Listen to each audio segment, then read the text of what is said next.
What struck Brenda first about the bundle was the heat. It might have been a lump of burning coal that was wrapped in the blanket, except that it was soft and that it moved.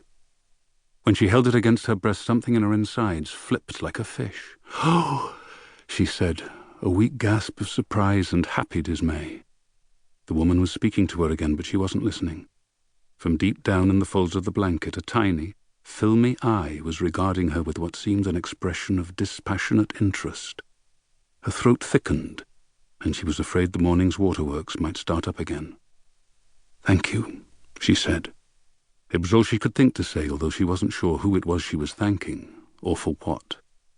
The Moran woman shrugged, pulling her mouth up at one side in a sketch of a smile. "Good luck," she said. She walked back rapidly to the car, her high heels clicking, and got in and pulled the door shut. "Well, that's done," she said. And through the windscreen she watched Brenda Rutledge, still standing where she had left her on the dock, gazing into the opening in the blanket, the canvas bag forgotten at her feet.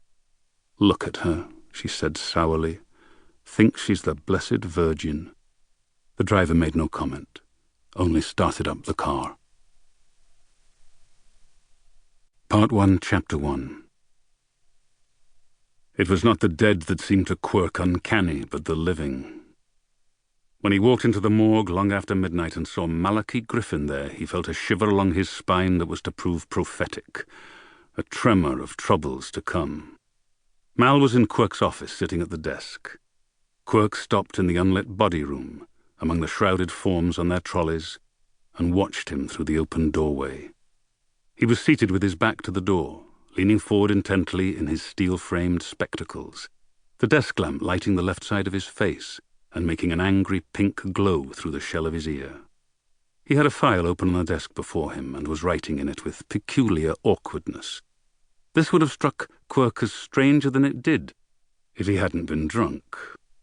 The scene sparked a memory in him from their school days together, startlingly clear, of Mal, intent like this, sitting at a desk among 50 other earnest students in a big hushed hall, as he laboriously composed an examination essay, with a beam of sunlight falling slantways on him from a window somewhere high above.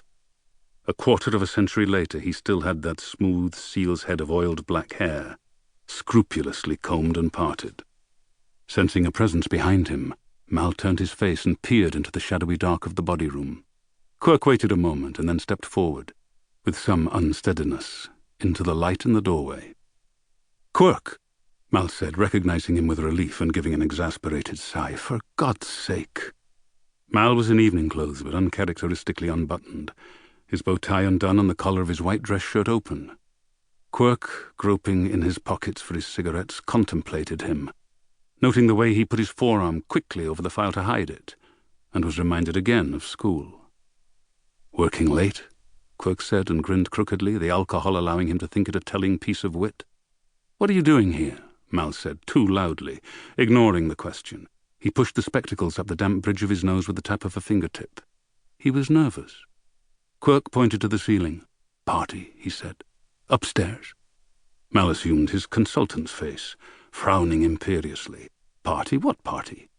"Brenda Rutledge," Quirke said, "one of the nurses. Her going away."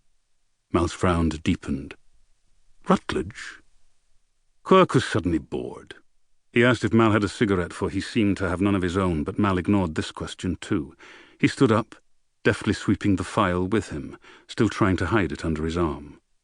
Quirke, though he had to squint, saw the name scrawled in large handwritten letters on the cover of it. Christine Falls.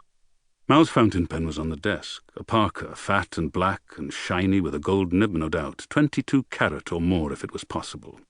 Mal had a taste for rich things. It was one of his few weaknesses. "How's Sarah?" Quirke asked. He let himself droop sideways heavily until his shoulder found the support of the door jamb.